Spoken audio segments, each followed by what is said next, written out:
when we are importing all our textiles from China, from India, from all over the place. So we need, as a country, to take a bold decision and move forward. Today, production of our maize is getting to ICU because of various problems, including the problem of the maize virus that has come. And I can assure you, this year, our maize production is going to be below the expectation. And as time goes, and we are more impacted on by climate change, it's going to be very difficult for us to produce even our basic foods, particularly maize. So if we are not going to consider and adopt new technologies like the BT maize, which is now under investigation, and very soon it will be released in the market in the US early 2015 or 2014. If we are not going to consider introducing such a technologies and such a technologies to our country, then we stand to run into a lot of problems in terms of food security.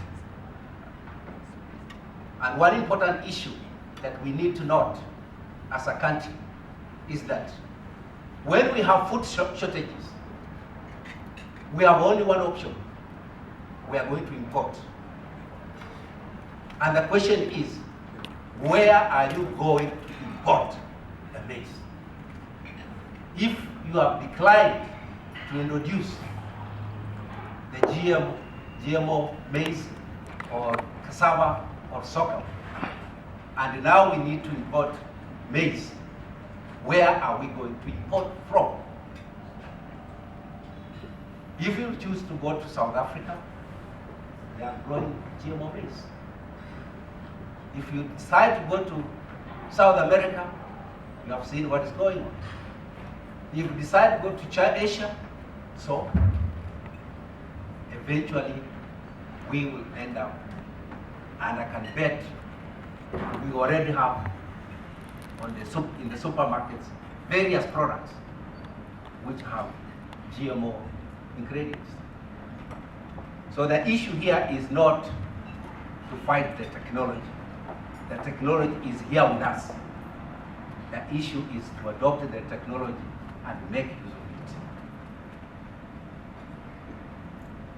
it. We as members of parliament, I want to assure you that you have in the National Assembly and even in the Senate champions of science and technology.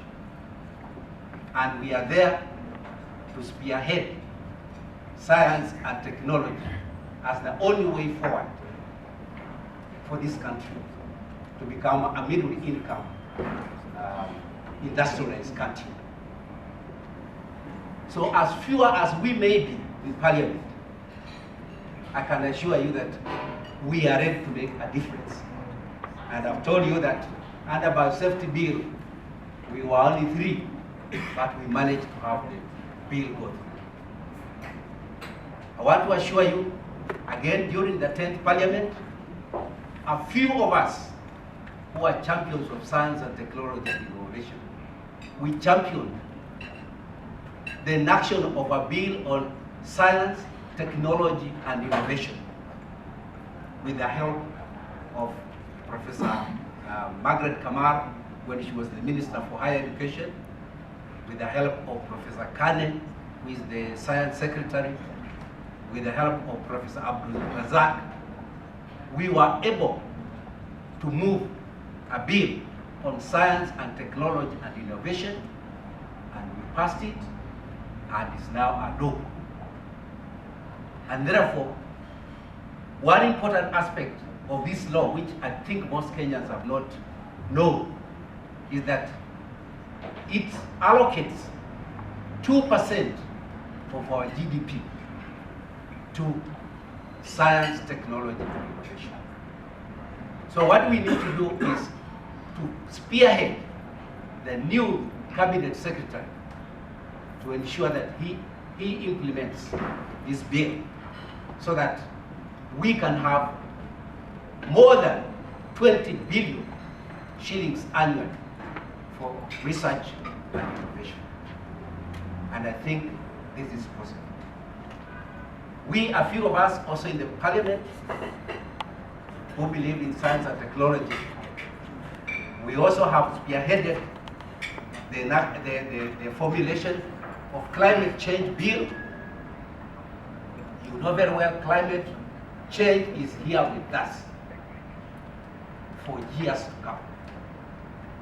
We have championed the formulation of climate change bill. We hurriedly passed it in parliament during the 10th parliament. Unfortunately, we overlooked one step. So when it went to the president, he was not able to assent to it.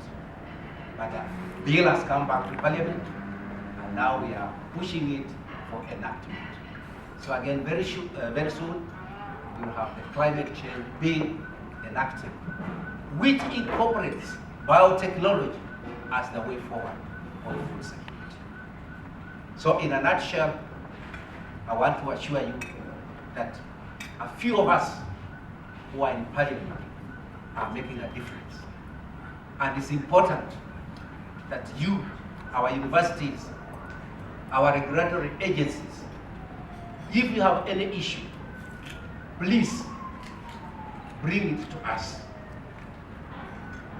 We are, for example, I'm in the Committee on Education, Research and Technology.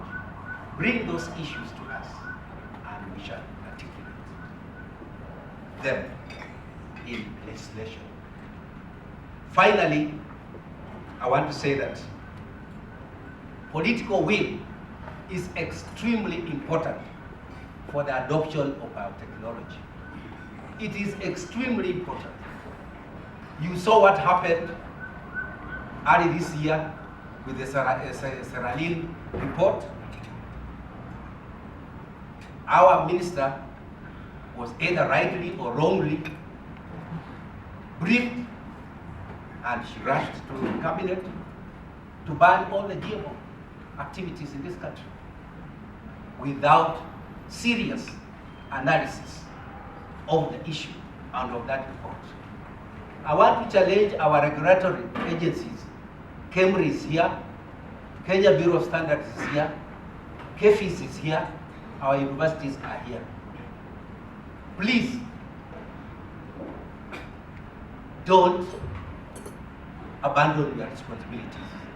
Don't leave politicians to run away with your responsibilities. Issues to do with science and technology, stand tall and advise we politicians. Because politicians, we are ready to run with any issue because we believe in short term, we never believe in long term. So please advise us. And where necessary, approach a few of us who are in parliament who can articulate these issues at the highest echelons so that we do not have these irrational decisions which are costing us a lot in terms of development.